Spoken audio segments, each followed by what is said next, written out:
All right, you're live. Good morning, everyone. I am Sage Turner, the chair of our committee today, and I welcome you to the March 24th Housing and Community Development Committee meeting. All council members and staff are participating virtually. For those of you out there with us today, welcome. To help our audience follow along, I'll state each section of the agenda out loud. We are streaming live on our virtual engagement hub, which you can find on the city's website. You can also call in and listen live by calling 855-925-2801. And when prompted, enter the code 9791. For today's meeting, we also have the option for people to call in and comment live. You would use that same number, 855-925-2801, and meeting code 9791. Your phone will be muted, but you'll be able to hear the meeting. And when you hear for more saying for more options, please press star, you will then press *3, and that will put you in the queue for that item. And then each caller will have up to 3 minutes to speak. As a general reminder, if you are not speaking, if you could stay on mute so we can deter background noise. And we have a chat function within the meeting, but please do not use it because we cannot see it and it can lead to confusion. Now I'm going to start with roll call. I'm going to introduce our council members and our staff working with us today. So if you could, when I call your name, just unmute and say a quick hello. All right, Vice Mayor Shanika Smith. Good morning. Morning, Councilwoman Antoinette Mosley. Good morning. City Manager Deborah Campbell is with us. Good morning. We have Assistant City, I don't think Rachel has made it yet. We may have Assistant City Manager Rachel Wood join us soon. We have Community and Economic Development Director Nikki Reed. Hello, everyone. We have Interim Community Development Manager Jonathan Jones. Good morning. Great. We have Urban Planner Sasha Bertinsky. Good morning. Morning. And we have Capital Projects Director Jade Dundas. Good morning. Great. I don't think I missed anybody, did I? Okay. Great. We are going to start our agenda. And for those of you listening at home, this is item number 1, approval of the minutes. Did everyone have a chance to review our action minutes? And are there any questions, comments, changes, or may I get a motion? I move that the minutes be accepted as presented. Second. Okay, we'll do a roll call vote. Vice Mayor Smith. Aye. Councilwoman Mosley. Aye. Myself, Sage Turner. Aye. All right. Thank you. The minutes are approved, and we're now moving on to agenda item number 2, the pre-award costs for the U.S. Department of Housing and Urban Development, affectionately known as HUD, grants. And we're going to review award provisions and have a staff kind of recommendation. And I believe Jonathan Jones is going to kick us off. Yes, thank you very much, Sage.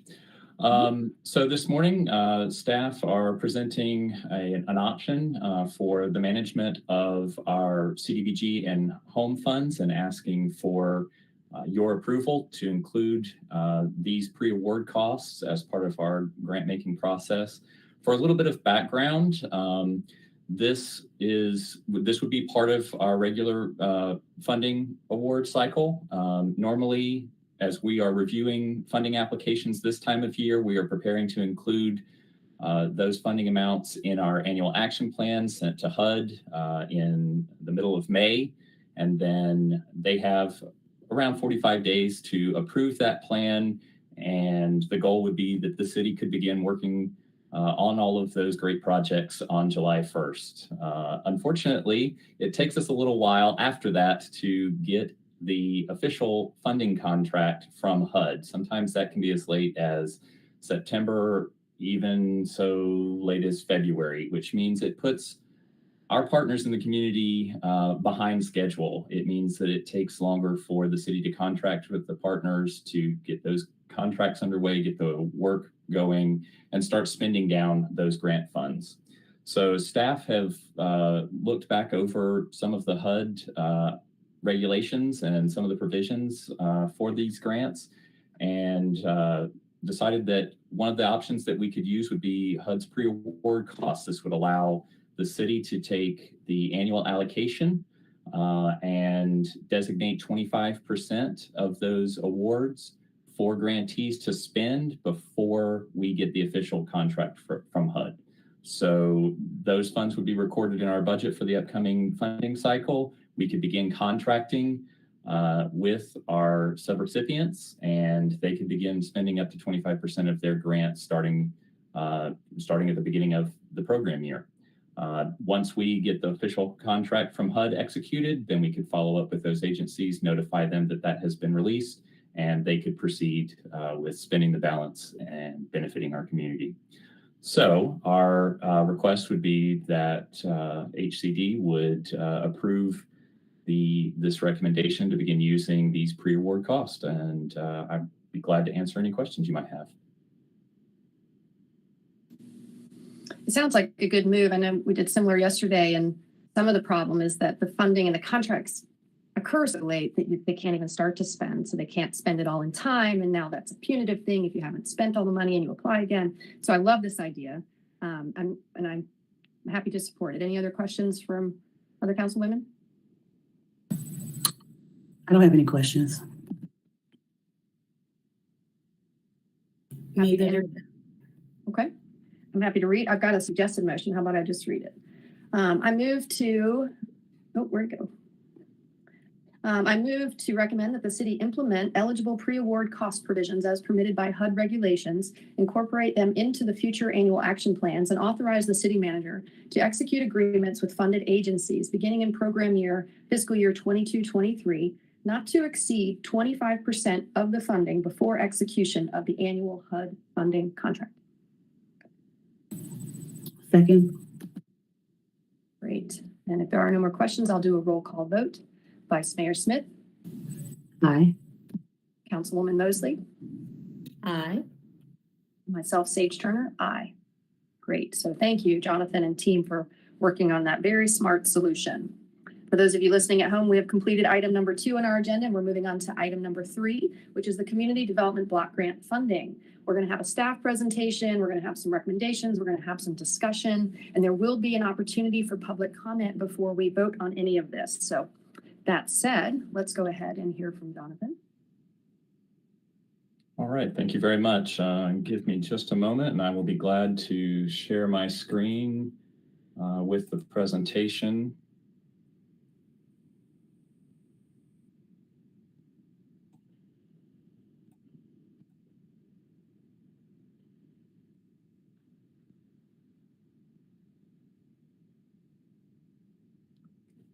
Is that coming through all right?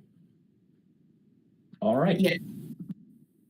Thank you very much. So wanted to start out and thank, first of all, members of council, the staff, and all of the applicants that have been a part of this funding process this year. We are planning to submit our annual action plan for CDBG funding, along with our home recommendations from the Home Consortium meeting yesterday. So it's been a long process, but wanted to give you an update on how we've gotten there, some basics about the CDBG program, and then our next steps forward with recommendations and approval of those funds. So our key takeaways for today, we want to make sure that we are always being responsible for the CDBG and home funds that HUD has entrusted to us. The city of Asheville serves as the fiscal agent and the lead entity, the entitlement community for these funds. And so when there are rules and regulations to follow, that's our duty. And so in doing so, we are always trying to make sure that we are following the HUD regulations and using sound practices when distributing and also when reporting these funds. At the end of today's meeting, again, we would like to have recommendations for the CDBG funding allocations so that those can be approved by council later in May and submitted to HUD for ultimate approval of our action plan. So for a little bit of the regulatory framework, sort of the background for this, I wanted to cover just the basics. Each year the city receives about $1 million in CDBG funding and $1.3 million in home investment partnership funds. That's not actually an acronym for home, but we refer to it affectionately as home. The primary goal of these funds is to benefit low and moderate income individuals and households. CDBG is focused specifically within the city of Asheville, where the home funds that we also allocate at this time can serve households in Madison, Buncombe, Henderson, and Transylvania counties. And as a reminder, these are taxpayer funds. So we are not just managing local dollars, but we're also managing federal dollars that come to us through HUD. It literally takes an act of Congress for us to receive these entitlement grants. Right now, the bill that would release those funds has made its way through the process, and we are still waiting to hear from the HUD field office about what our actual allocations will be. So there are some estimates built into this year's funding plan at this time. And it's important to remember, when we receive those funds, there is a responsibility on the city to follow the rules that HUD sets. We don't get to make all of those rules, but at the end of the day, the city and the partners that we fund are responsible for following them. So that's always something as staff we're making recommendations, and I think as the city is making funding decisions that we need to keep that in mind. When it comes to spending those funds, there are some broad categories that we can invest in. So affordable housing, economic development, public facilities and infrastructure. So we've got some of that we'd like to talk about later in the presentation and in our decision making. There's also public services, and those are the programs that usually it's direct benefit to clients, and that's usually a really competitive category in our funding plan. And then we also have planning and administration costs. So there's a 20% cap on the amount of funding that we can use as the city to do our planning and administration, fund staff positions, make sure that we have all the tools and the training needed to manage these programs well. We can't do it alone. We also have partner organizations, local nonprofits, housing developers. There are special agencies, community housing development organizations, CDBOs that are also part of that process, as well as projects that we can fund as a local government. We can actually do some of that work directly.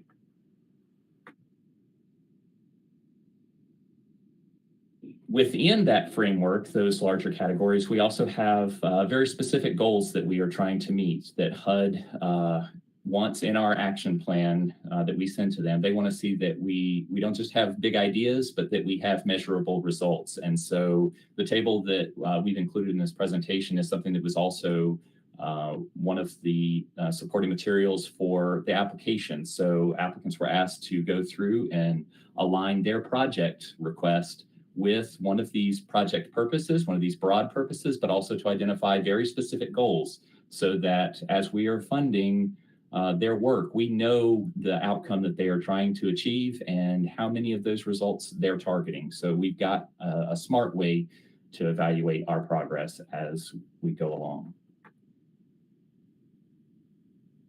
Now, on top of that, HUD expects us to use these funds in a timely fashion. They know that if we aren't spending those funds, that those investments aren't reaching the intended beneficiaries. So specifically within the CDBG program, there is what is referred to as the Timeliness Test. And this is a process by which 60 days before the end of a program year, HUD will look at our account balance in the Treasury and see how much unspent funding we have on hand. Their metric is that they want to see that we only have 1.5 times our annual allocation in our HUD account before the close of that program year. So the back of the envelope math would be we get about $1 million in an annual allocation. They want to be able to look into our account and see that we don't have more than 1.5 million at that point. So that means that during the year, when we talk about going to contract and spending down these funds quickly, that's part of the process. That's one of the deadlines that the city has to meet. Unfortunately, if we fail that benchmark, there are consequences, and it can affect future funding allocations. HUD will want to know why we wouldn't be effectively using these funds and what our plan would be to use them more wisely in a timely fashion. And it can affect, they can reduce future allocations if we continue to be untimely. I will point out on the slide, there is a terrific video. I think HUD has posted on YouTube. There's a link that was in the presentation that went out. We could also share that, but I think it's a great overview. It's about 20 minutes long, and it really gives you a good idea of what HUD's process is for that timeliness test process. So I would encourage anybody interested in finding out more about that and how that really influences our decisions here at the city to check that out. So with that groundwork, the next thing we would talk about would be the best practices that staff would recommend for awarding these funds. So we released our application back in December and walked through the process of staff evaluating those requests. And one of the things that we keep in mind is that managing federal funds is not easy. There's a lot of red tape, there's a lot of strings attached, there's a lot of documentation, and it can be a heavy lift. So when we are selecting community partners to do this very important work, we want to make sure that our applicants are demonstrating clear goals that meet HUD expectations, that the projects are eligible, that they have the proper staff, they have a good program design, that they have a history of managing other federal funds or even CDBG and delivering on clear results. We want to make sure that they can track their spending, that they can spend those funds in a timely fashion. But most importantly, we want to make sure that we are partnering with agencies so that we can foster their success, because when those agencies succeed in serving our community, it means the program is a success and we can demonstrate to HUD that we have used the funds that they've entrusted to us effectively. So part of that also includes looking at projects that are ready to go. We refer to these as shovel ready. That's a little bit of a different definition depending on the program type that we are looking at. For CDBG, the time frame is tied very closely to the annual funding cycle, and that lines up with the city's fiscal cycle. So as we begin funding, we want to see work happen as quickly as possible starting July 1. Again, the contracting delays have been a hurdle, and I'm hoping we can overcome those with these pre-award costs. But then we want to be able to spend those funds as quickly as possible and have those projects wrapping up each year by June 30th. That way, our next funding cycle is ready to go, and we can report out to HUD how we've spent that. Yes, Councilor Turner.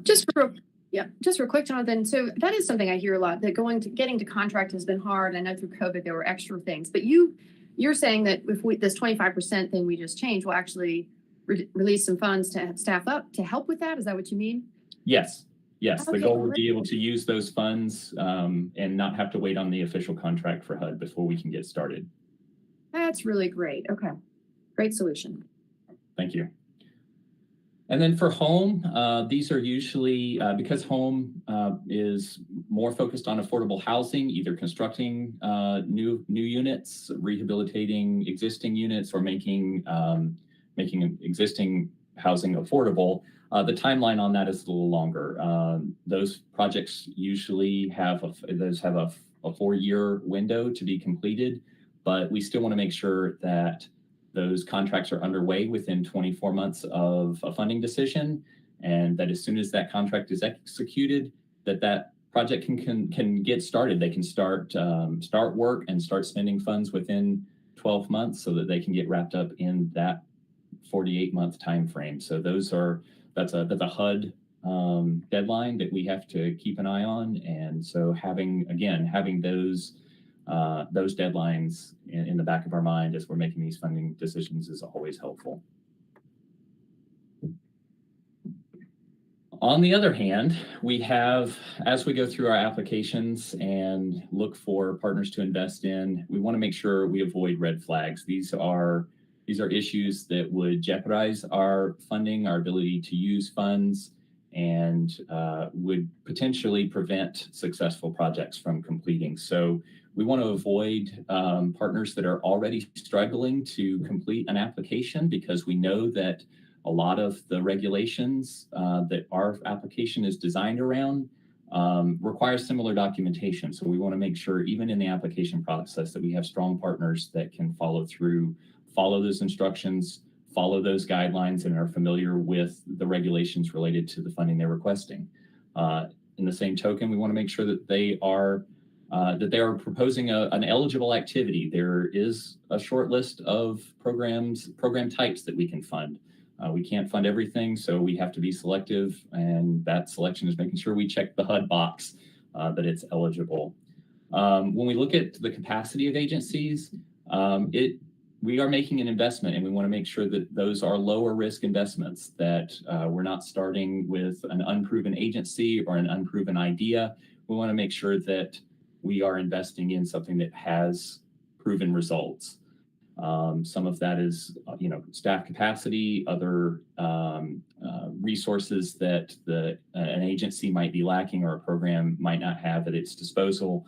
And then we want to be cognizant of any conflicts of interest or unresolved monitoring issues. So as we go through a funding cycle, we need to keep an eye on the performance of a grantee, the documentation that they keep, and how they are delivering those results, and make sure that all conforms to HUD's regulations and best practices.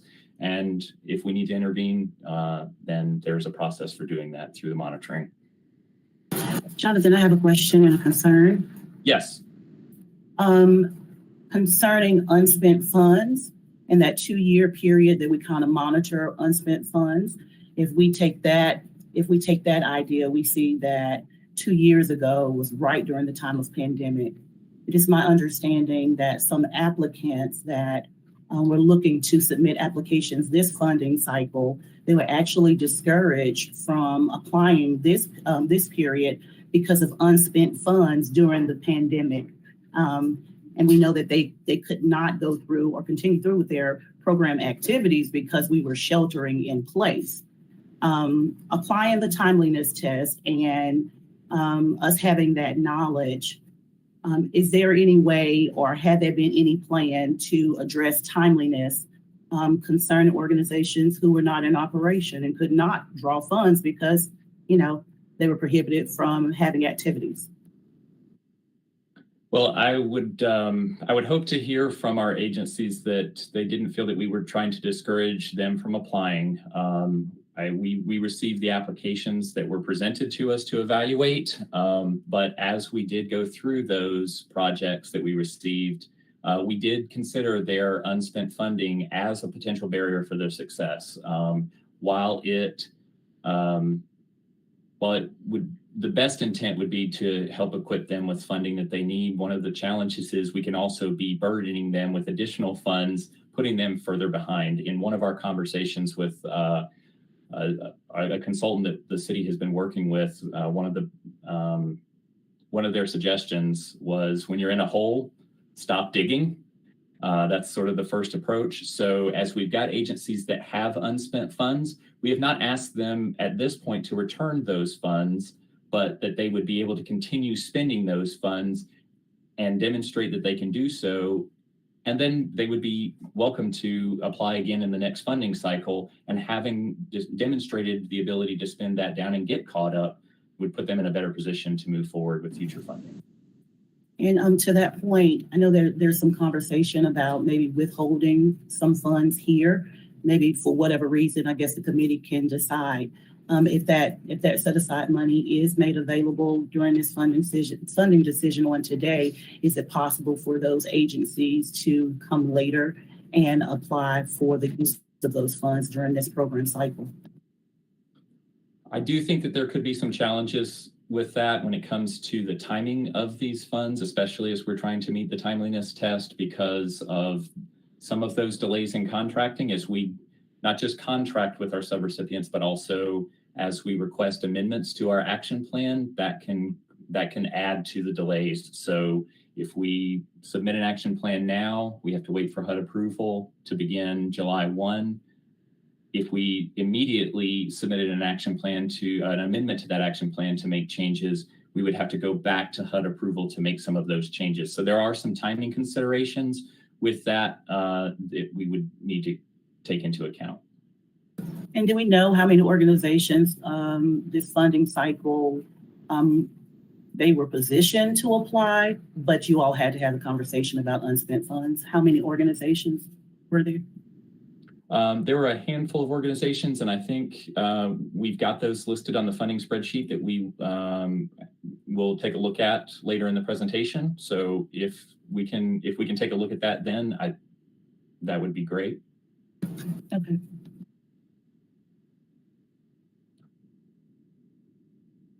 Any other questions?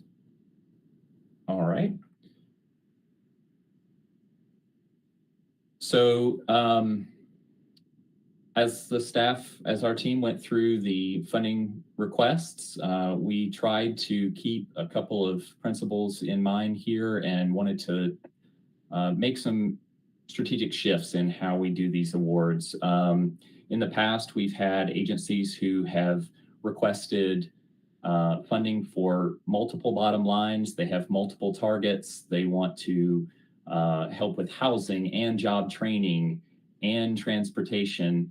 But when we start to report those outcomes to HUD and track our progress in our action plan, that is a lot clearer when we have very specific results. So looking back at the eligible funding table that I shared earlier, having agencies pick one particular outcome, there may be additional benefits from their program. We know that to be the case. But as we are evaluating their request, we want to look at one targeted outcome that is HUD eligible, so that when HUD asks us at the end of the day, what did you do with those funds? We have a clear answer. We also realize that there is a limited amount of funding. We would love to be able to partner with everybody that asks. But as we do that, we are also reducing each individual award. And so the amount of administrative burden on our grantees to spend $5,000 and meet HUD regulations versus $50,000 is that baseline requirement is the same. They still have to go through contracting. They still have to submit the same documentation for those expenses. They still have to report their results to the city and ultimately to HUD. So one of the strategies that we've approached here is to invest more in fewer partners, to put those funds in the agencies that are delivering results and can show that they are spending those funds in a timely fashion. In addition, we have added a scoring system to our evaluation process. In the past, staff have provided basic eligibility review, just sort of checking the HUD box to make sure that we are not out of compliance with HUD regulations. But we are moving forward with we've moved forward with a scoring system to help evaluate objectively and consistently the different projects that we would recommend for funding. And so out of that, today's meeting, we're bringing recommendations, not just sort of an up-down approval of eligibility, but also to say, as staff have gone through that process, where we believe that the best investments are for the funding that we have available. And finally, that target would be to fund those shovel-ready projects, those applicants that are ready, willing, and able to put those funds to use. As a bit of a review, our timeline, we sent out the applications in December and received those early in February. Staff have been, in many cases, working, burning the candle at both ends to get through a lot of information and make sure that we're making good decisions. The results were sent back to agencies. They were allowed to provide their feedback, shared their presentations last week. So today and tomorrow, or yesterday with the Home Consortium and today with HCD, we'll be reviewing those funding decisions with the goal to have those approved by council on May 10th and that information can then be released to HUD for their approval. Which brings us at this point to the staff's recommendations.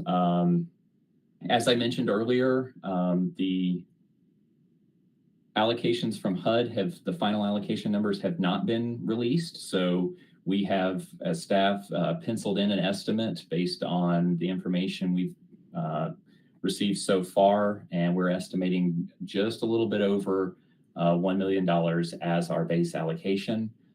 We do have some previous funds that were set aside as contingencies from the last 2 funding cycles.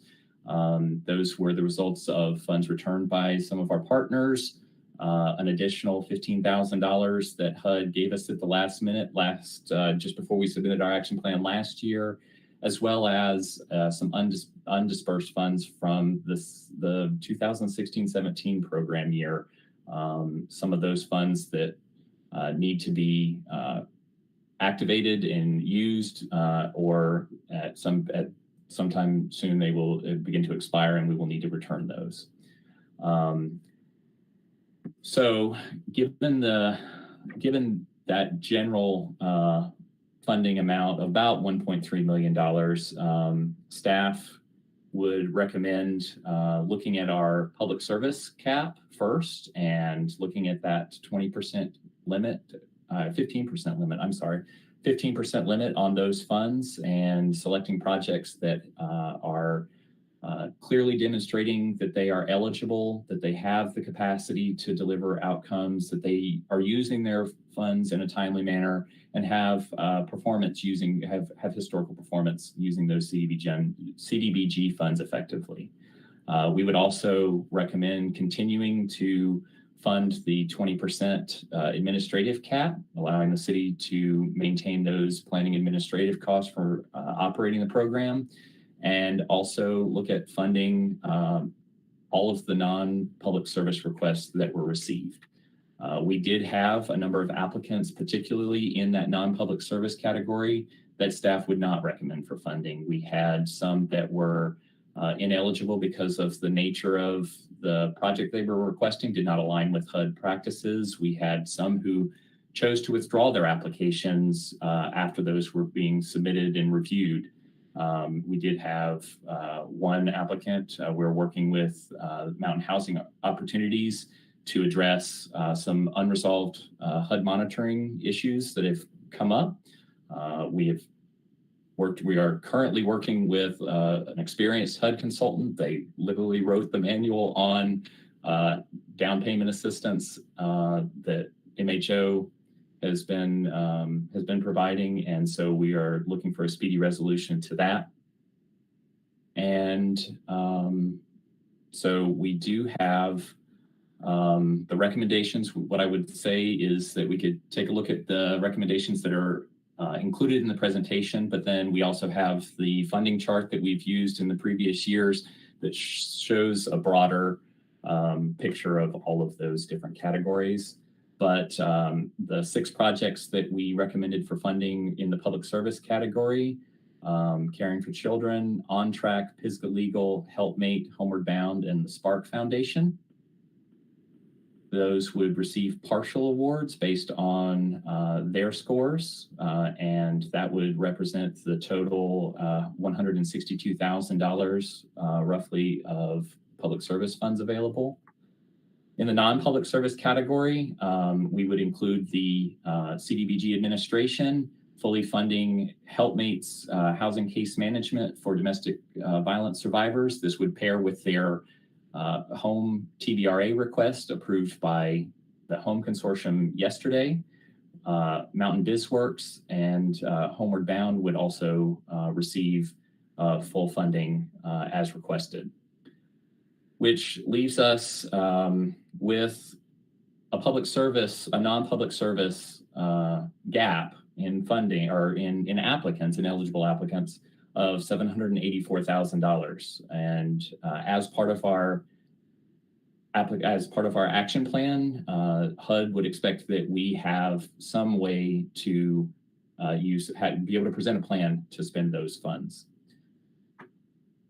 So as a solution, staff began looking at other possibilities, and rather than going back out to the community and adding an additional CDBG funding application cycle and trying to go through that process and make future action plan amendment changes, we began to investigate the ARPA funds, the American Rescue Plan Act funds that are also being evaluated for funding at the moment, to see if there would be any opportunities there that we could invest those funds wisely. To meet the CDBG requirements, we would be making sure that the projects fit into our existing consolidated plan, that it would be an eligible CDBG activity, meeting a national objective defined by HUD.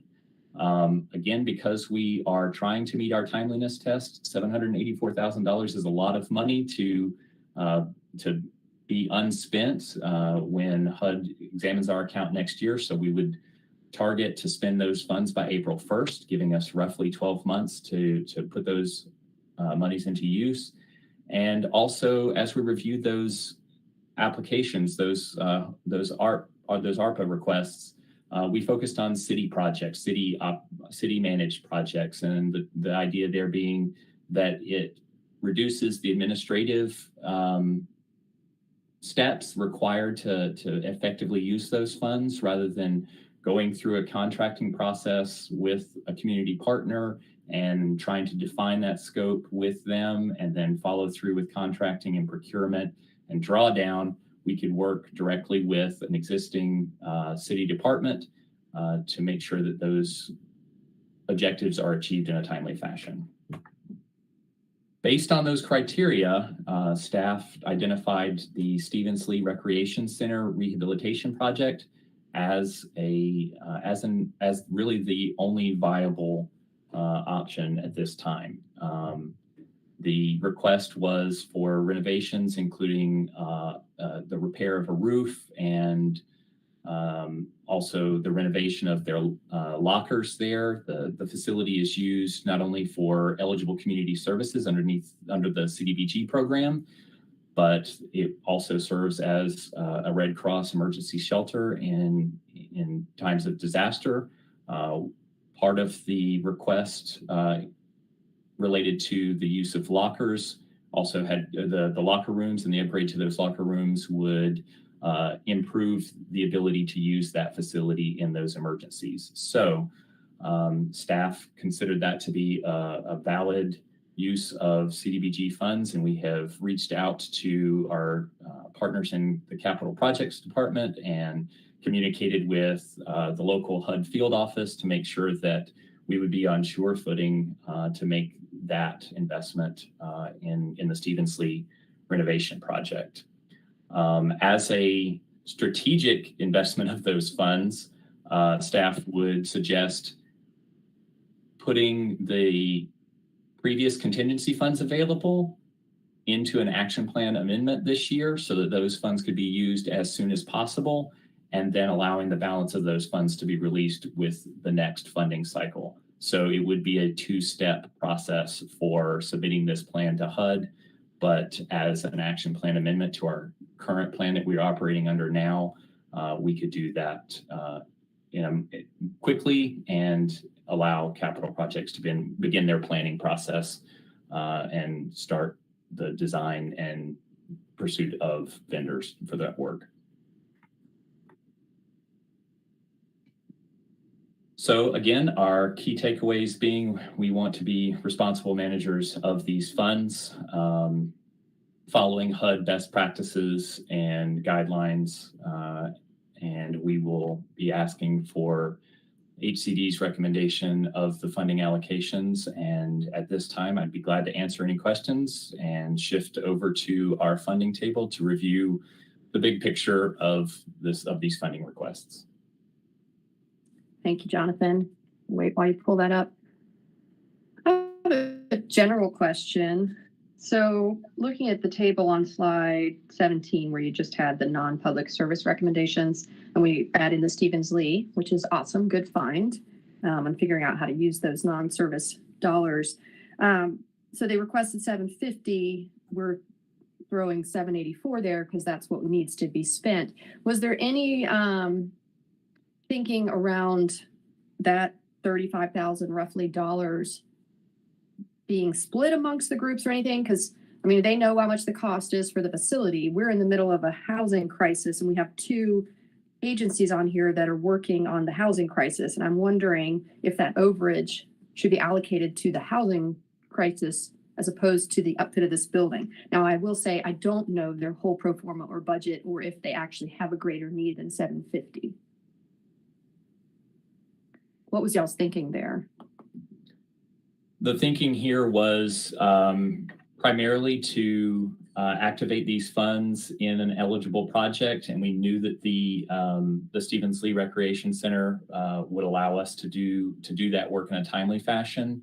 One of the challenges I know we've run into in the past is as we increase budgets above what agencies have asked, that can have an unintended negative consequences. They are trying to meet timely spend down and add additional budget. It's not to say that projects, that applicants may not have additional work that they can do with those funds, but some of the funding that was returned from the 21-22 contingency fund were small overages where we increased the budget when there were additional public service dollars available under the COVID waivers. So that was a small challenge there. So we were reluctant to try to go above and beyond any requests that we received.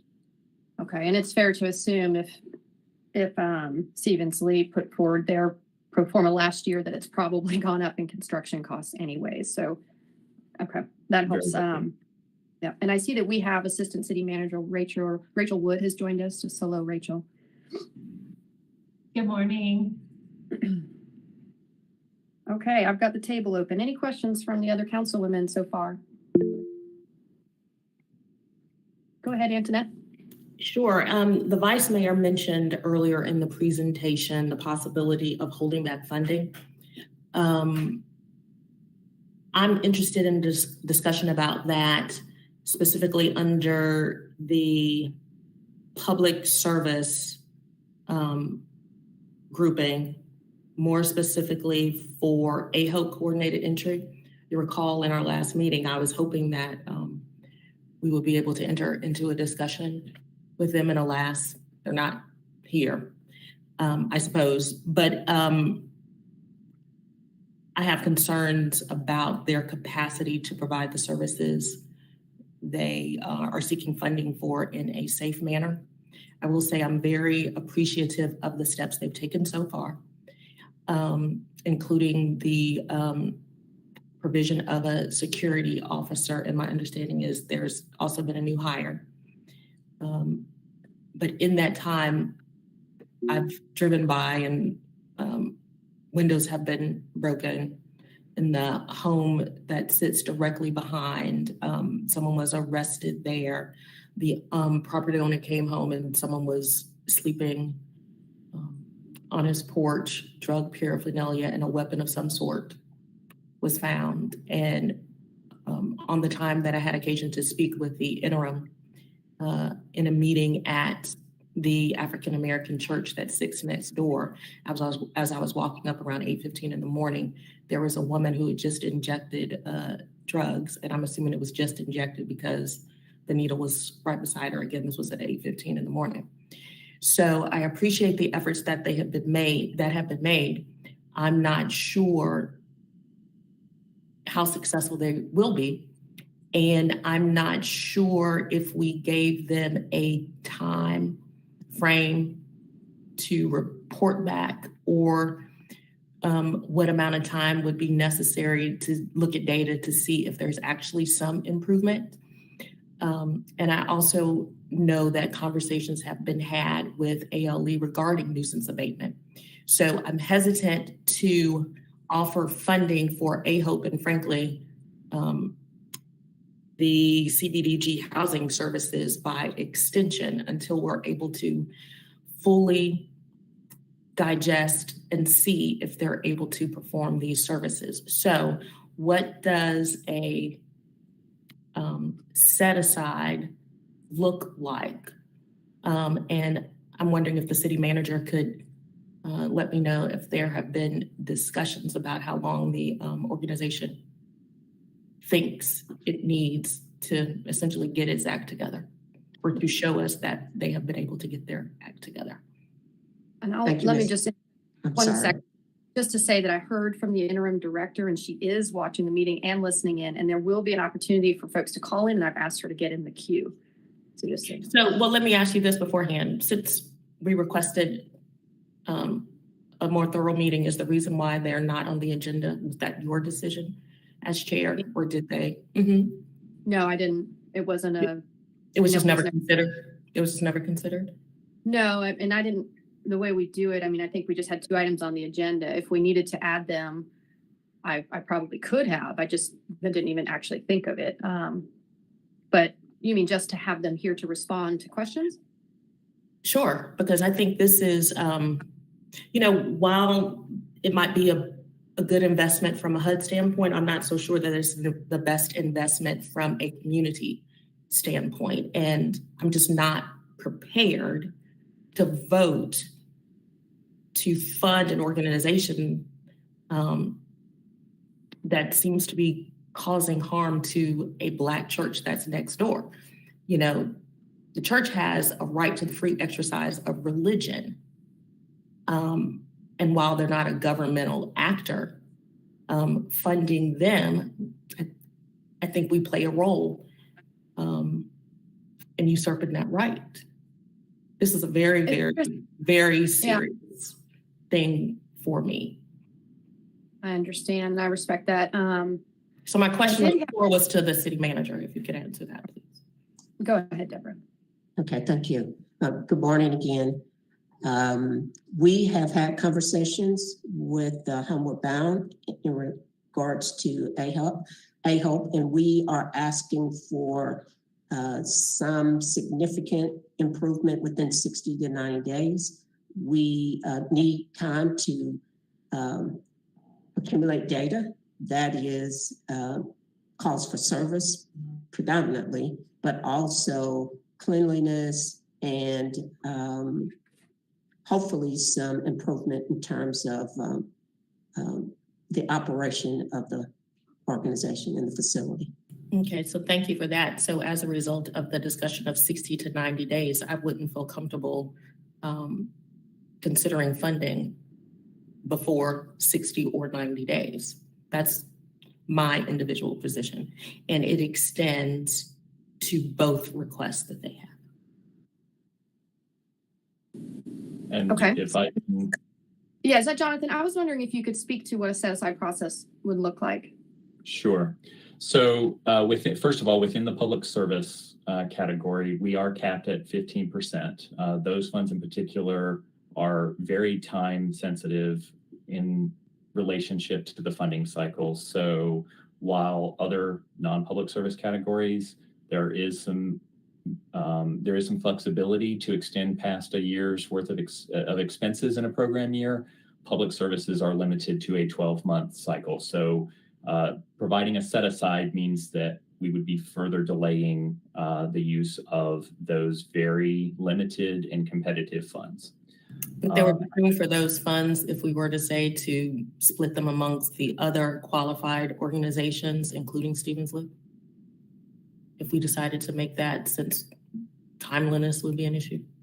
That would be one approach. Yes, I would say the staff recommendation would not be to set aside public service funds as a contingency. We want to make sure we activate that money quickly.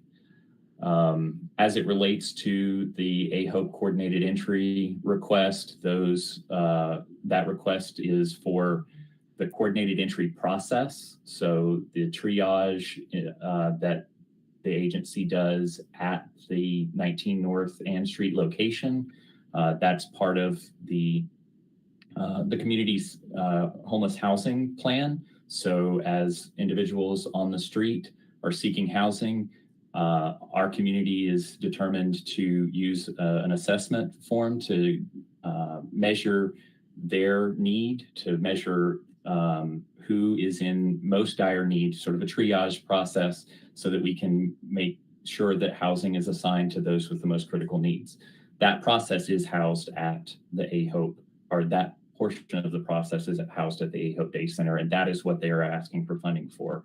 The Homeward Bound housing services, that is a case management request for that is paired with home funds, providing temporary rental assistance. So they are providing case management to formerly homeless individuals who they have assisted with housing. So I just wanted to be clear that this request from Homeward Bound is not a general operations expense for the day center, but these again have very targeted outcomes related to multiple aspects of the homeless service delivery system.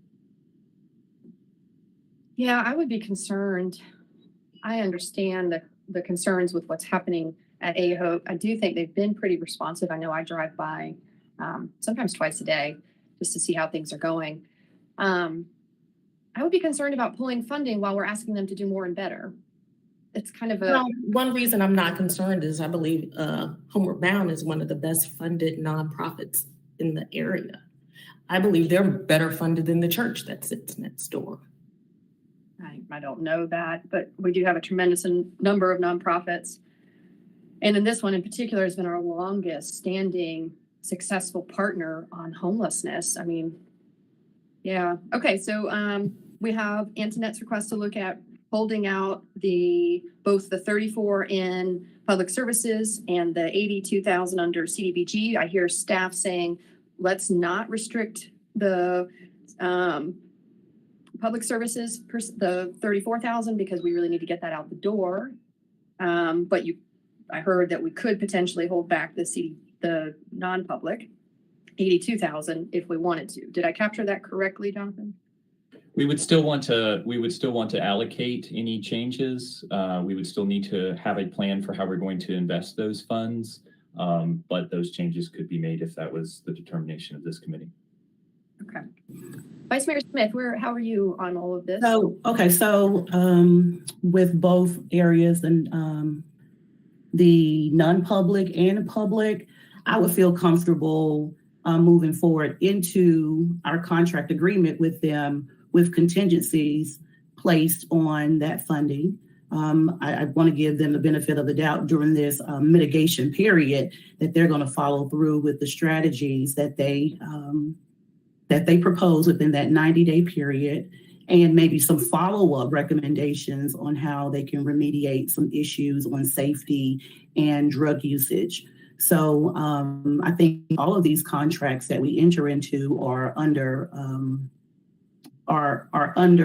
monitoring, constant monitoring and measuring if an organization can actually fulfill the activities of the project. So with that being said, I would feel comfortable entering into contract, but on these basis of they're going to follow through with the mitigation that they propose in their 90-day pilot program, and maybe some further mitigation given whatever issues arise during that time. We can always address during contract period and bring it back. So a contract does not mean that we have to follow through with the contract in total, but it can always be under investigation and under eyes. So what was included in the 90-day mitigation plan? What does success look like? It's 90 days. So if a 90-day reporting period is given to them, and we agreed that there was going to be a 90-day period, I would say that we're still within the 90-day period. So did we ask them to create benchmarks within the 90 days to report back? If that not, was one of the reasons I wanted to have a conversation where we could all get together and ask that very thing. And alas, we are here today without it. So just a hypothetical, if someone is killed, but everything else goes well, is that enough to hold back funding? Like, what does success look like? I have a strong sense of foreboding, and I don't want anyone to be able to turn to the city and say, you funded an organization and look at what happened as a result. That is my overarching concern. So even with that in the contract, I'm not comfortable even with that. And I think they do great work. I also think maybe we have a little monopoly going on. And so it might be time to send a request out to other agencies to provide this type of work. I'm curious, Jonathan, could you speak to HUD's process? I mean, this is a very formal, highly regulated contracts, language. It's a lot. Can we write a contract that has contingencies of our own adding like that? I mean, are we saying like, okay, we'll allocate, but over here, there's this other separate agreement where you're going to do X, Y, Z, because you can't tie the funding to it, right? You can't just add things that HUD wouldn't normally expect.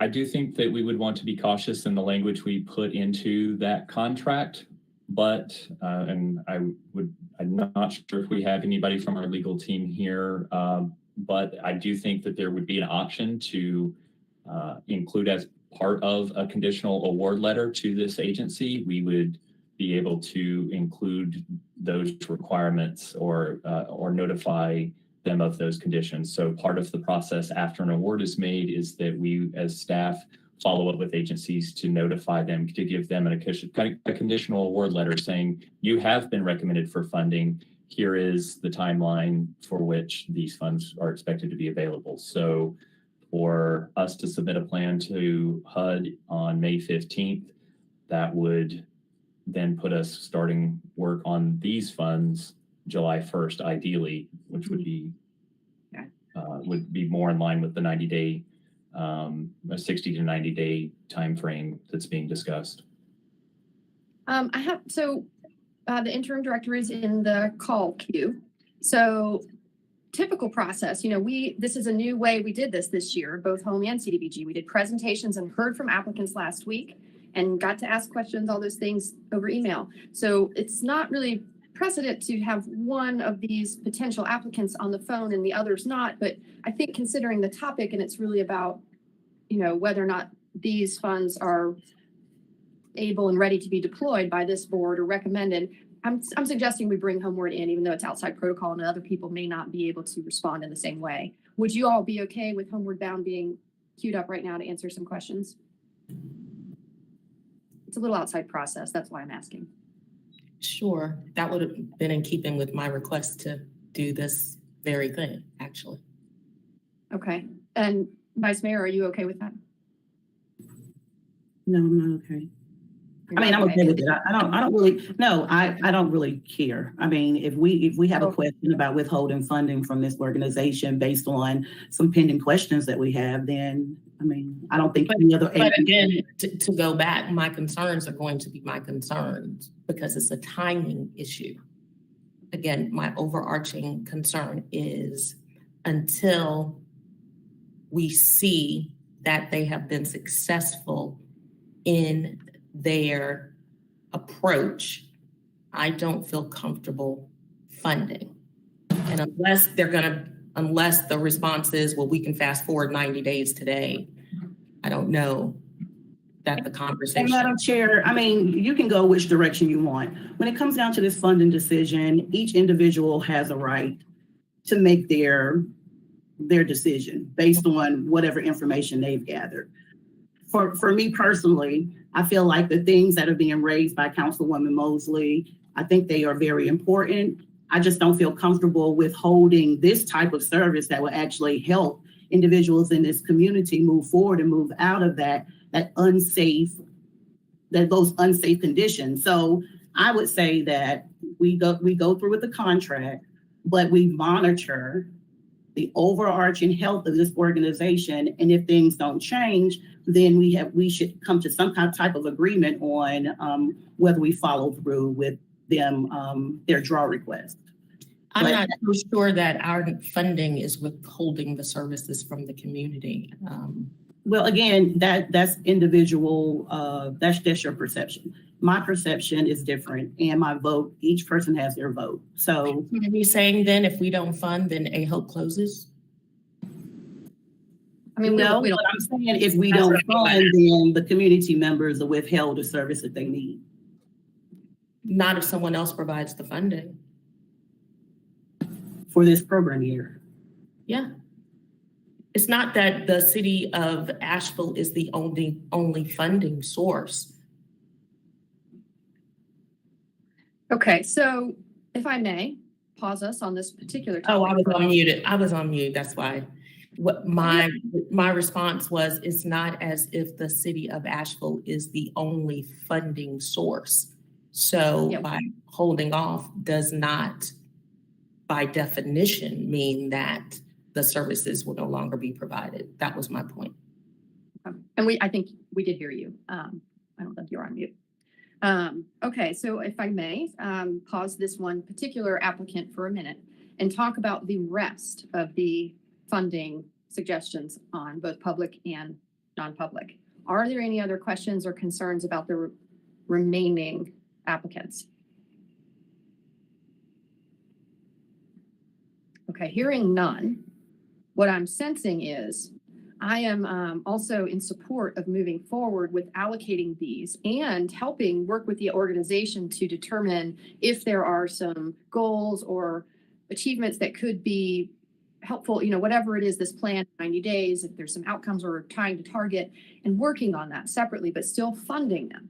So knowing that and hearing what I've heard Vice Mayor Smith said, I think we can actually proceed to a motion in a second and then open up discussion, have these folks call in if needed, and then circle back. Antoinette, go ahead. Perhaps we could have two motions, one where we vote on all of the applicants except for Homeward Bound. Okay. And then another where we vote for Homeward Bound. And my suspicion is the vote that is for everyone except Homeward Bound would pass unanimously. And the one that we vote separately for Homeward Bound would pass 2-1, with me being the no. I'm fine with that process. I don't think it disrupts any HUD rules or anything. Somebody at staff nod that we can proceed that way and it's just fine. Okay, so you can't really make two motions and go to public comment. So we have to make a motion, get to public comment, and if that all fails, then we can do a second motion. Follow that? So let me see if I have a motion in front of me. Just a second. I did a second ago.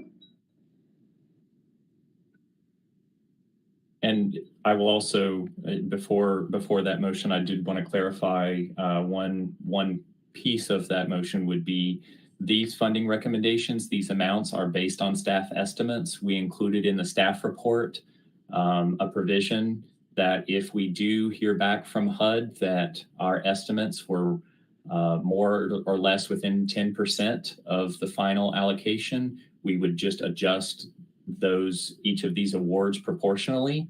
If the difference exceeded 10%, we would need to come back to HCD to review how that difference would be distributed and make potentially an emergency meeting, to address that. So I just wanted to include that in your consideration. Okay, so and similar to yesterday, I almost messed that one up. I have a motion in front of me that doesn't say anything about that 10%. Do you need that specific language in the motion? I think that it is included in the staff report. So I think that would be sufficient as part of our recommendation. Okay, my staff report doesn't say anything about 10%. Let me just make sure I'm looking at the right one. Yeah. Let me double check that. It's Yeah, I don't see it. It's on page 3, just above the suggested motion. Oh, so just add, okay. Just added right above the suggested. It's just a point of consideration. Thank you. Okay, I'm gonna make a motion to recommend the fiscal year 22-23 CDBG funding allocations as reviewed by the Housing and Community Development Committee to City Council for submission of the fiscal year 22-23 annual action plan and an amendment to the fiscal year 21-22 annual action plan for HUD approval, authorizing the city manager to sign all necessary documents to this effect. And if the total available funding exceeds 10%, either above or below the estimated recommendation, staff will bring the funding recommendations back to this committee, HCD, for a special meeting to redistribute the funds and recommend funding to City Council. I'd like to offer a friendly amendment that the public service funding for Homeward Bound for AHOPE coordinated entry, as well as the Homeward Bound fundings for CDBG housing services, be excluded from the motion for approval. Okay, we're calling into play my Robert's Rules memory here. I made the motion and I do not wish to amend it. So I think I need a second on my original motion or a second on that amendment. No, I believe that she can offer an amendment.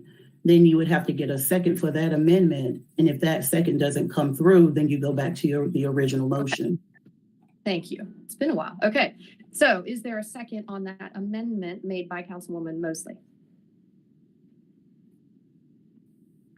Okay, hearing none, we're back to the original motion without the amendment. Is there a second on that motion? Second. Thank you, Vice Mayor. Okay, at this point, we are going to go to public comment. And I know that Homeward Bound is one of the folks in the queue. We're not requiring you to come speak and answer questions. However, you are certainly welcome to make a public comment. And staff, Jenna, if you could go ahead and open up the caller queue and get us started. Caller ending in 9032, your line is open. Hello, this is Cindy McMahon. I'm happy to answer any questions that you all may have. We are, as has been mentioned in the discussion, we are working hard to address the concerns that have been brought up at AHOPE. We do have a new director who is in his second week and has already implemented an extensive action plan, which we'd be happy to share with members of the committee. Just want to make sure, first of all, that you all can hear me. Yes, we can hear you. Okay, great.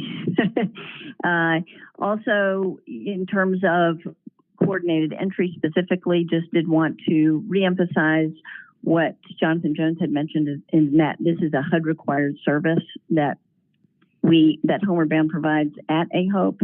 And there's not another obvious place at this point for those services to be offered in our community. And so it is a HUD required service, and that's the place where we do that. And we do depend on this funding in order to be able to offer those particular services. I am happy to answer any other questions you may have at this time. Thank you. And it's really just public comment at this point, so we won't necessarily respond. Jenna, if you could get to the next one in queue. That was our only caller in the queue. Okay, thank you. That's helpful. And Cindy, thank you for calling in. Okay, so there are no more public comments and we're ready to go to a roll call vote. Vice Mayor Smith? Aye. Councilwoman Mosley? No. Myself, Sage Turner, aye. So this recommendation, for those of you listening at home, will proceed to council for a full council review where more discussion and additional public comment and perhaps more information about some of the things we've discussed today will be available. I understand that to be at a May meeting, I believe we said in the timeline. Great. Okay. Thank you, everyone. Get back to our agenda here. Okay. For those of you listening, we have finished item number 3 on our agenda, the Community Development Block Grant funding recommendations. And we are on to, we have another exciting update. Item number 4 is an affordable housing bond update. And I believe there'll be some history here. I'm personally very excited to see this presentation, and thank you, staff.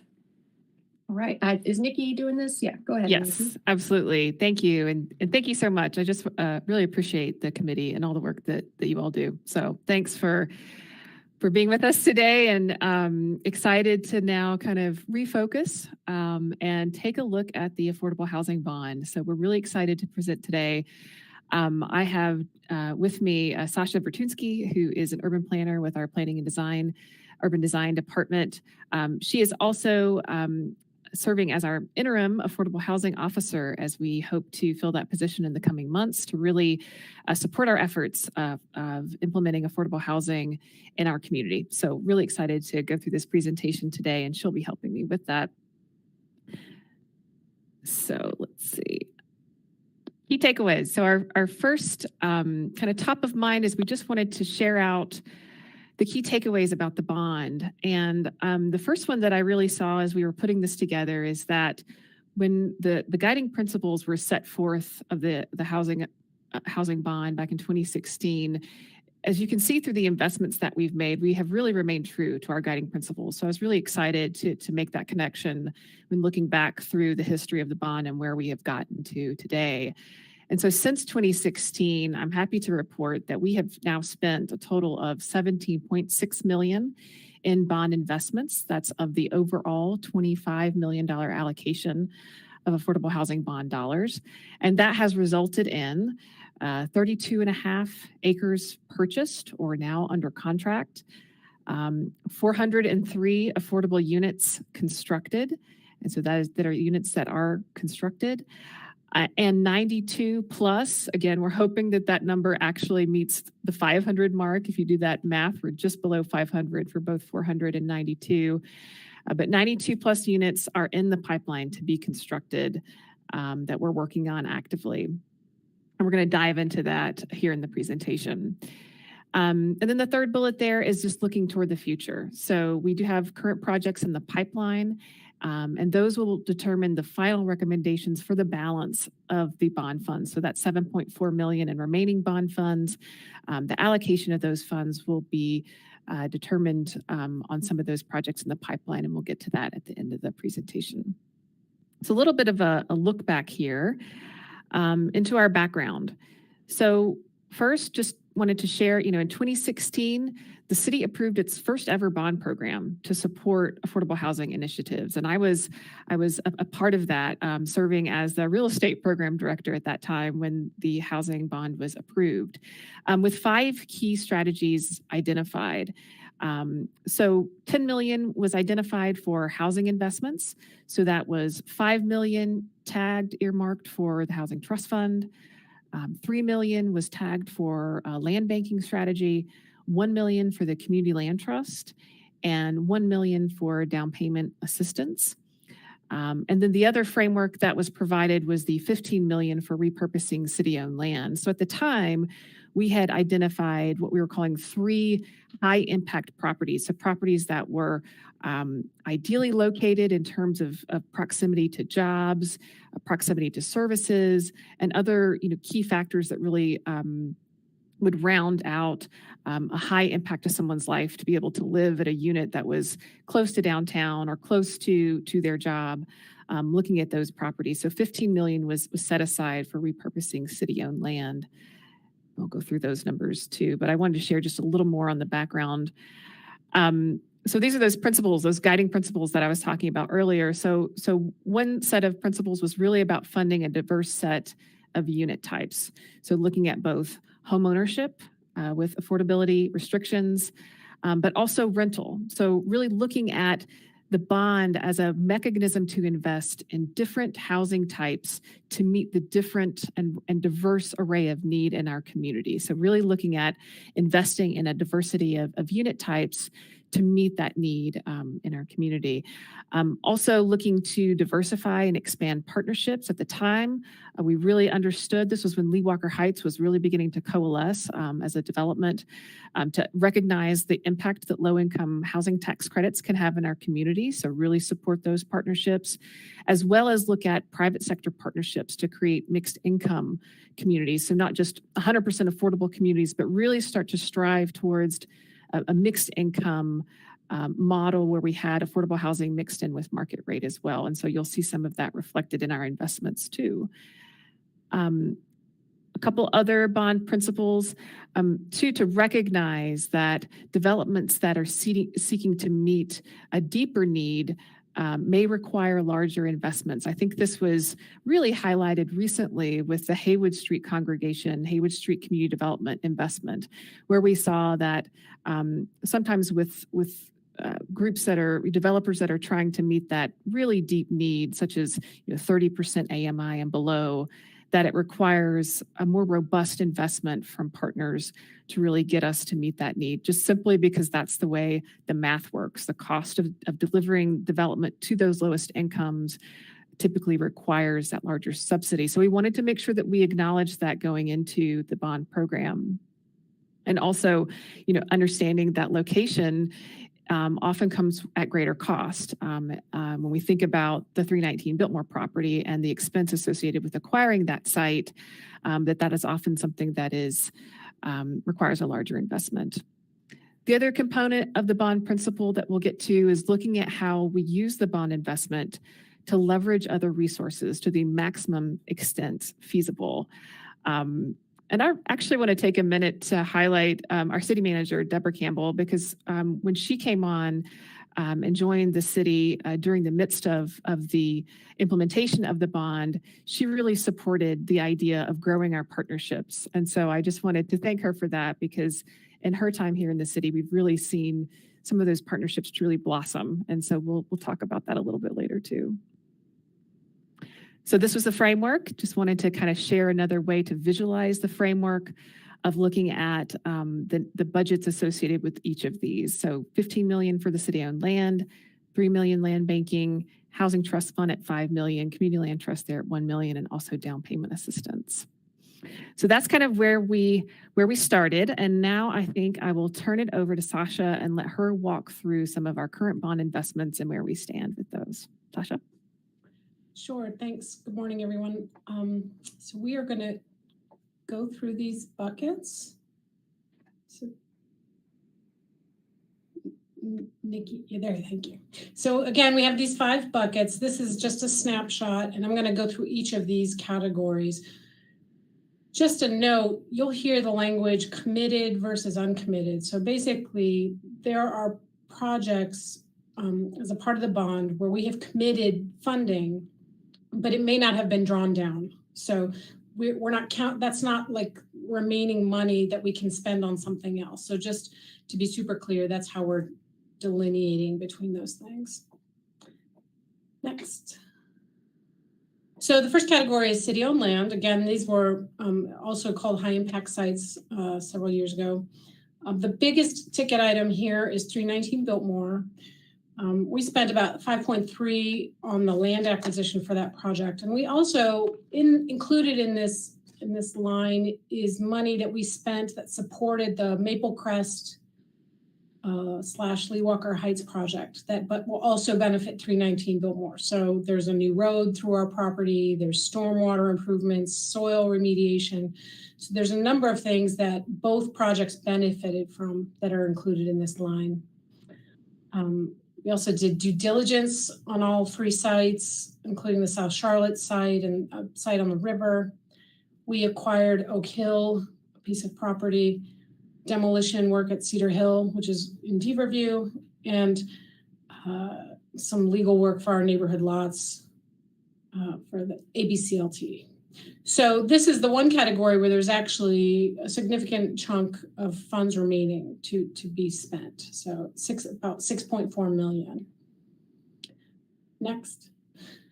And this is just a picture to show. So this is our property here in the foreground, and that's the new road that, and it has infrastructure in place, both along Biltmore and that new road there. Land banking was budgeted for $3 million, and there's approximately $55,000 left in that site. So in that bucket. So it went to part of due diligence for 65 Ford Street, acquisition of 50 Ashland, which is a lot next to our transit center, the Haywood Street Community Development Project. And then on the next slides, we just have some pictures showing those sites.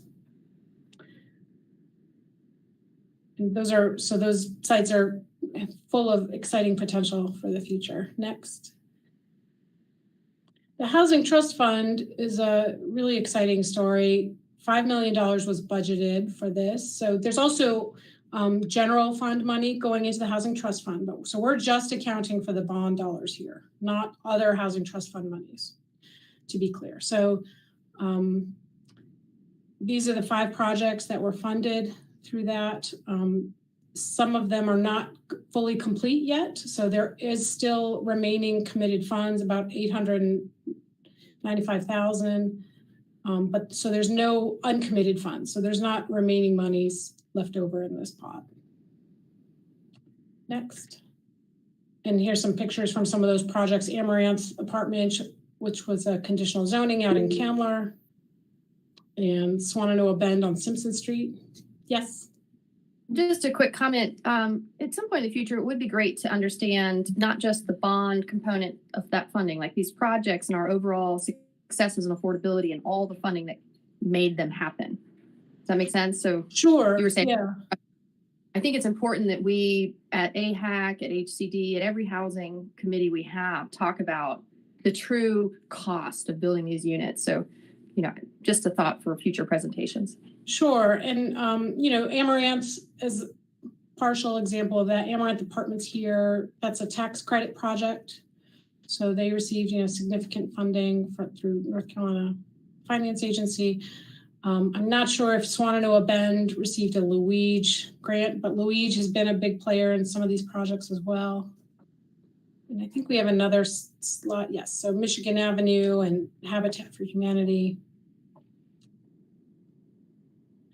And then 360 Hilliard, again, this was they got a subsidy through, the sales price of the land. There may be a Luigi as an element here as well. So yes, there are layers of fundings in many of these projects. Occasionally a developer just does, wants one subsidy, but, often there's many.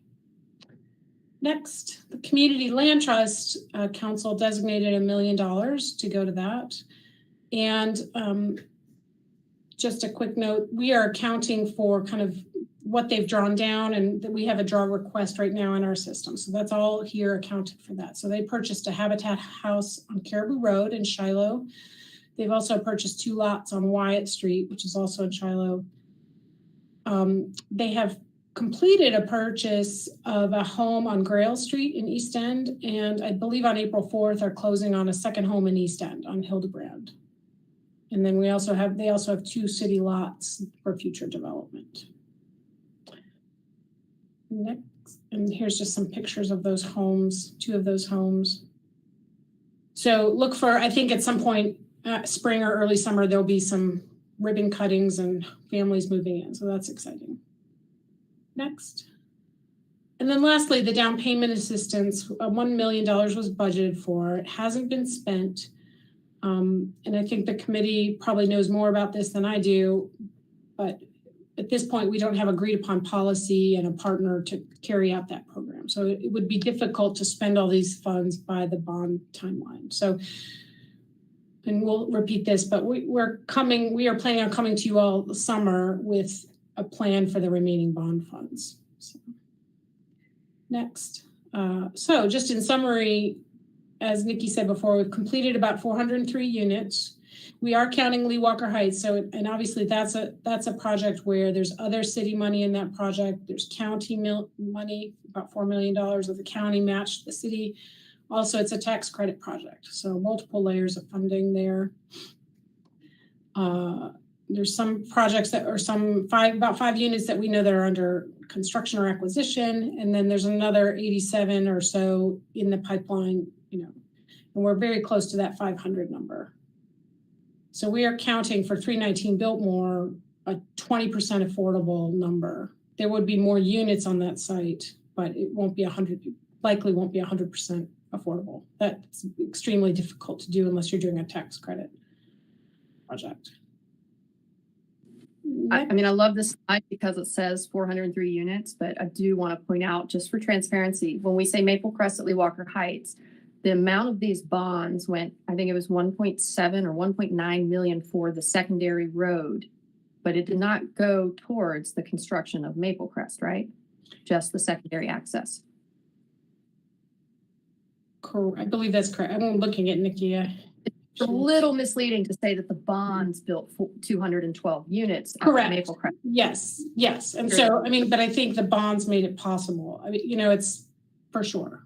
And we helped with some infrastructure that helped, water and sewer lines that are going up there. It's not just the access. And if you think too about the way the hill used to be there as well. So part of acquiring 319 was to allow that fill to be redistributed to really connect Lee Walker Heights to Biltmore and redo the grade of that road as well. So really 319 was necessary for that development to happen. And then we just have one more slide for this section. And so we just wanted to break out these units by household income. So the vast majority are rental units, 60% and below. There's a significant number, 30% and below, and then Habitat for Humanity right now has the home ownership units. So that's the summary there, and this is a great breaking point if there are any questions about those slides, and Nikki can take it from here. Any questions, Councilwoman? Okay. Great slide there. Look at that, majority under 60 AMI. And these are just units that are completed, so we Correct, still have a ways to go. For those of you listening at home, I love to share this little statistic that 60 AMI right now is equivalent to a worker working 40 hours a week, 52 weeks a year at $15 an hour.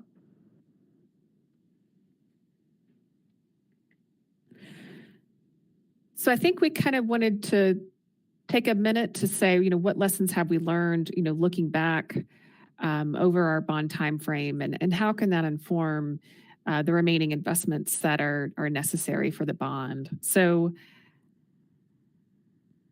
I think the first lesson that we thought about was really the amount of time it takes in investing in new nonprofits and really allowing that time to see the results. So if we think about the Asheville Buncombe Community Land Trust, it's really exciting to see that they are at the position they're in now with acquiring properties and having those opportunities to connect those properties to homeowners. But of course, establishing the ABCLT, the framework, their governing body, that's really taken a lot of time. So we're really glad that we've gotten to this point, and have high hopes for them being a major player in our area for permanent affordability. Really excited about that. But I think also looking at Haywood Street Community Development. So that was a new nonprofit that was formed during the bond timeline as a result of the Haywood Street congregation wanting to make it part of their mission to do affordable housing. And so we see that over time, Haywood Street has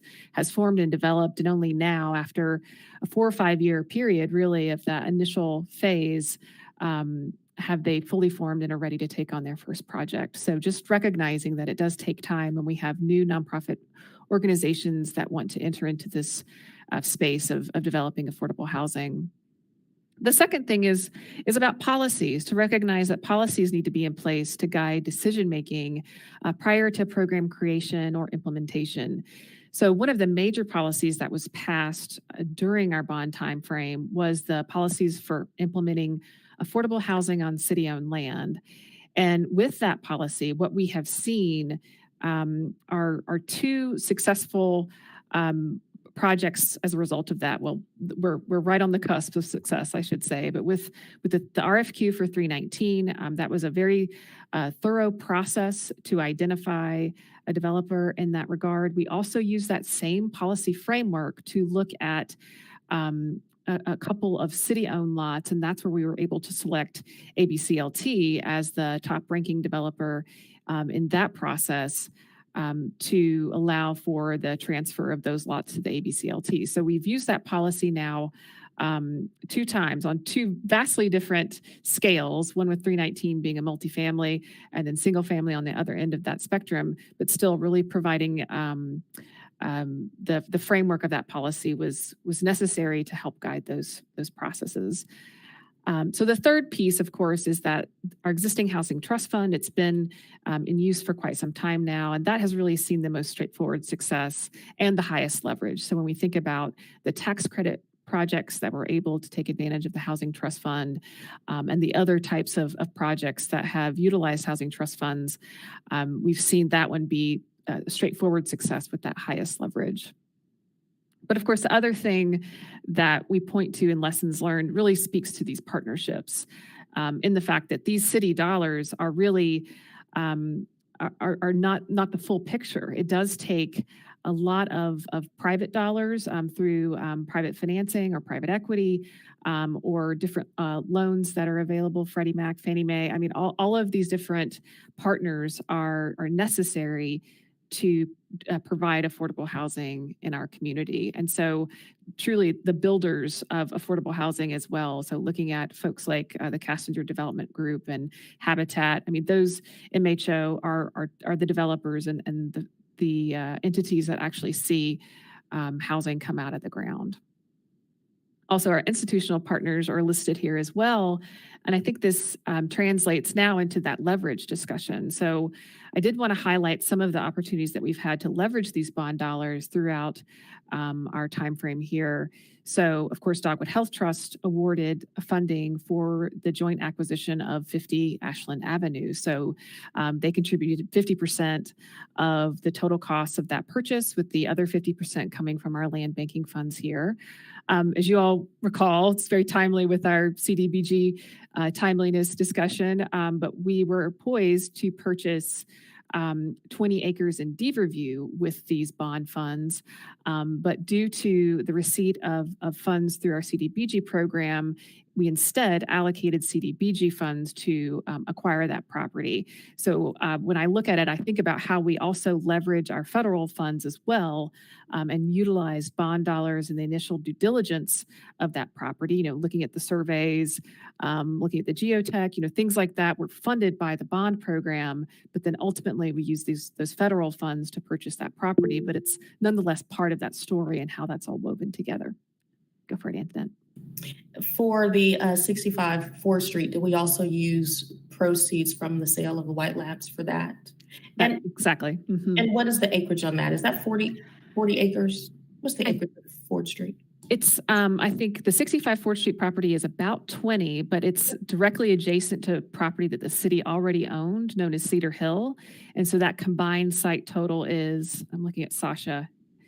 You're right around 39, 40, yes, something like that. And I'll just throw something out for future discussion. Since it looks like we might be going in on our own on 4th Street, and given the direct nexus between the purchase, utilizing funds obtained from the sale of urban renewal acquired property, I would love us to consider the transfer of 65 4th Street at some point into the reparations fund. Just the thought I have today. And absolutely, we've talked about the purpose-built community model for that property for quite some time, and also looking at a partnership with our Parks and Recreation Department on community centers there. So there's a lot of possibility with that site, and given its proximity to the other city-owned site as well. So that remains a really exciting site for the future. Go ahead. Do we have a tentative broad timeline on when we might be talking about 4th Street purpose-built and project there? Is it this year? Is it next year? Do we know? We are working with the planning department right now on outlining that process and what that looks like. And Sasha, I don't know if you want to speak to that, but I don't know if we have an identified timeline yet to share out. We don't have an identified timeline, but we are working on kind of bringing you a planning process and what that looks like. Right. Well, I would say to the committee, especially the chair, I would say that we bring this to a discussion of the committee. And my recollection of the decision around 4th Street purchase is that we were subject to a tight timeline based on a timeliness test. So that we really didn't have agreement with the direction that we were going with the purchase of 4th Street and the plan that was devised at the time. So since we're back to square one, I would say that we probably need to bring this back to this committee for broader discussion and some vision from the committee as it pertains to how we move forward with developing that property. That's a great idea. Okay. As chair, and Nikki and I will sort through agenda and get that on there. So then also just wanting to highlight, again, another partnership with Dogwood Health Trust with the Haywood Street Community Development Project at West Haywood, also Buncombe County on that project as well. We're highlighting Buncombe County's partnership again with Maple Crest at Lee Walker Heights. And so looking at that institutional partnerships demonstrated here, and then also to the earlier point that was made, looking at the construction financing that's really necessary. So we were able to look at our bond investment of the Housing Trust Fund, just in particular, to see what kind of construction financing is leveraged with that $5 million bond investment. And our initial calculations was around $19 million in additional funding. So we were trying to sort through what the total build costs were of those projects that were listed under the Housing Trust Fund projects that were funded by the bond, and came up with 19 million. We still want to refine those numbers because I want to really hone in on that, but it does demonstrate how we seek to leverage city funds in that realm. That's great. I'm going to bring up something we mentioned a few minutes ago in this context as we wrap up this presentation. The down payment assistance, the $1 million that was allocated to it, it sounded like staff are going to come to us sometime this summer with a recommendation. I'm curious if this committee might like to take action sooner. I'm thinking, in this presentation, we've learned that the best impact and bang for these bucks has been in the Housing Trust Fund. And I'm very familiar with the hiccups we've had about deploying DPA. We've had an RFP, we had responses that weren't eligible activity, and it's just not been settled. And I'm concerned about the timing. And I wonder if we, HCD, would like to recommend to council that this $1 million be considered to be back in HTF. And all I'm thinking is that if we discuss it and it gets on a council agenda, we might hear it sooner than the summer, because if we do it in the summer, we're going to have a year to spend it. And I'm a little concerned about timing. I don't know, when Jonathan gave us information about maybe making sure that was in alignment with HUD practices, he also stated that their organization might be subject to some HUD monitoring. Was that concerning down payment assistance, or I need clarity. That was another program, but I may just want to add just a couple more things here. Let me share with this. This may help inform the discussion, because to your point, absolutely. So the time frame that we're working from now is that all bond funds, as we understand too, I heard this at the council meeting last Tuesday, is the acknowledgement that all bonds, so parks, transportation, and affordable housing, must be issued. I say committed here, but truly the bond issuance must occur by November of 2023. So the city has a self-imposed timeline of looking at those commitments by the summer of 2023. And certainly we've been in discussion with our bond council at this point on what that looks like and how we need to frame up the remainder of our affordable housing bond strategy to meet that timeline for the 7.4 that is remaining, because that's still a sizable amount of funds that we want to ensure is spent out into the community. So we are planning to come to you in the summer with a plan for those funds. As I mentioned earlier, so 319. So we are currently under a letter of intent with Laurel Street Residential. And so we're negotiating their developer agreement right now, looking at the final affordability framework that they're seeking to accomplish there, the number of units, what kind of subsidies would be required to achieve that affordability and the number of units that they are proposing, as well as any additional infrastructure costs that may need to happen for 319. In particular, looking at traffic there and looking at a potential traffic signal. So more to come on that in the summer, where we'll have some more concrete numbers about the infrastructure needs as well as the remaining subsidy for 319. So that'll kind of round out that project moving forward. Then also we're exploring a potential land acquisition right now. So more to come on that. Again, hoping to have that teed up by the summer to share out more information, but really looking at a potential homeownership framework there. This is partly in response to the down payment assistance, because that program was designed for home ownership. We wanted to see if we could get at it another way.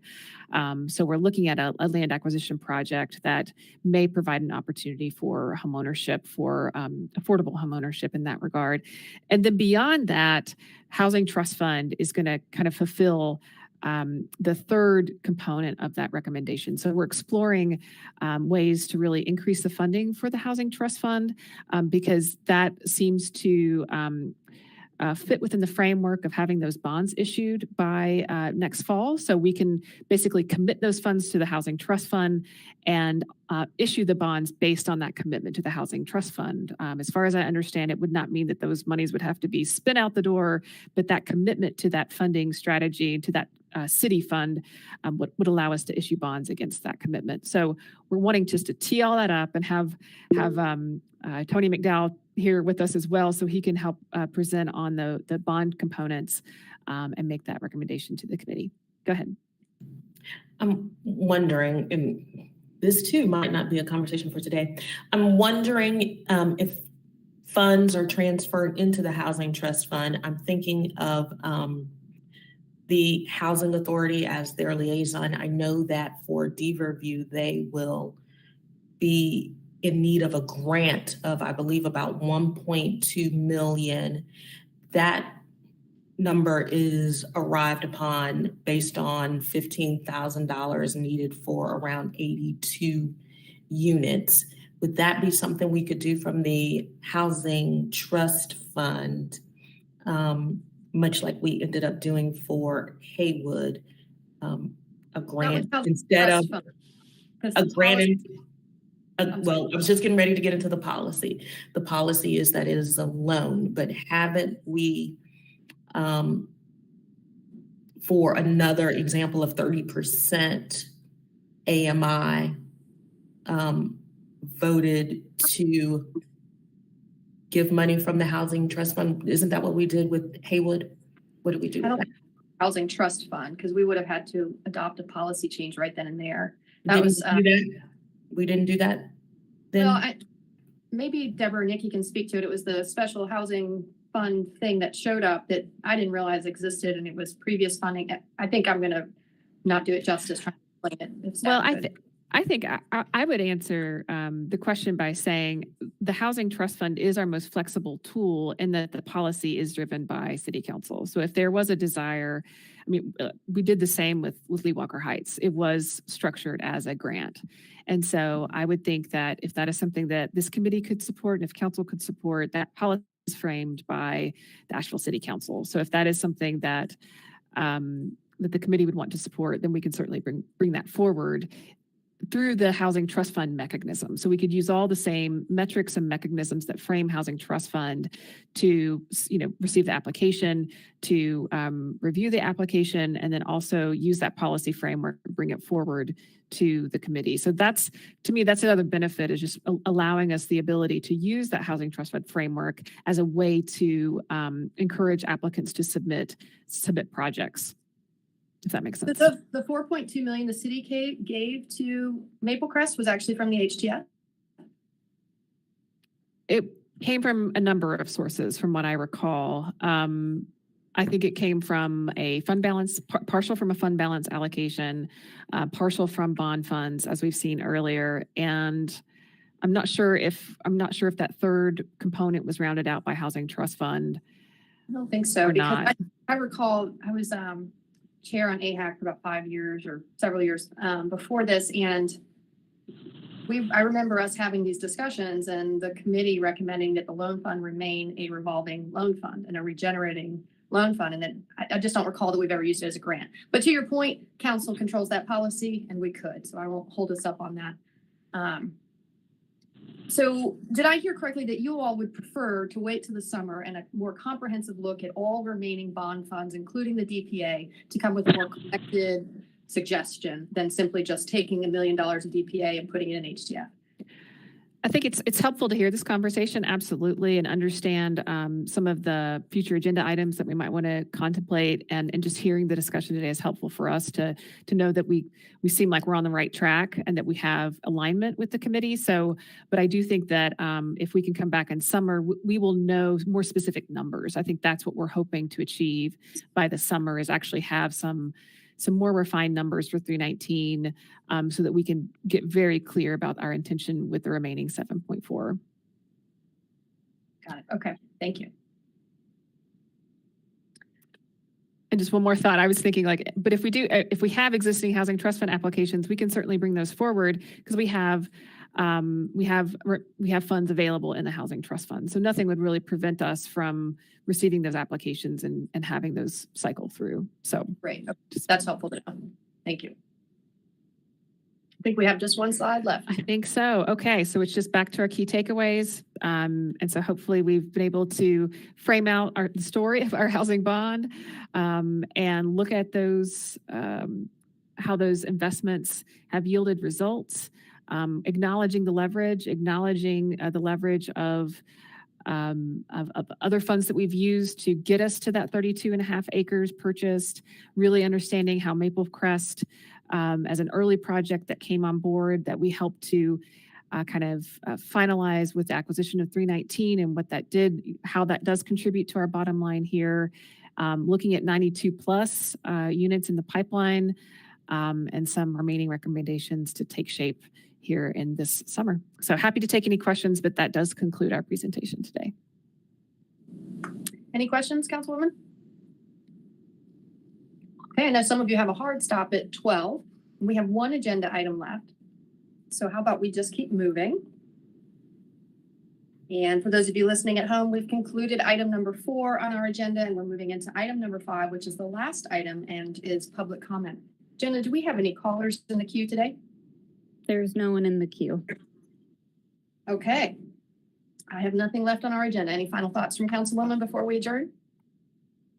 Thank you, everyone, for working on this so diligently. I appreciate the thorough bond update and all of your work in general. So I hope you have a wonderful rest of your day. Thank you, everyone. We are adjourned.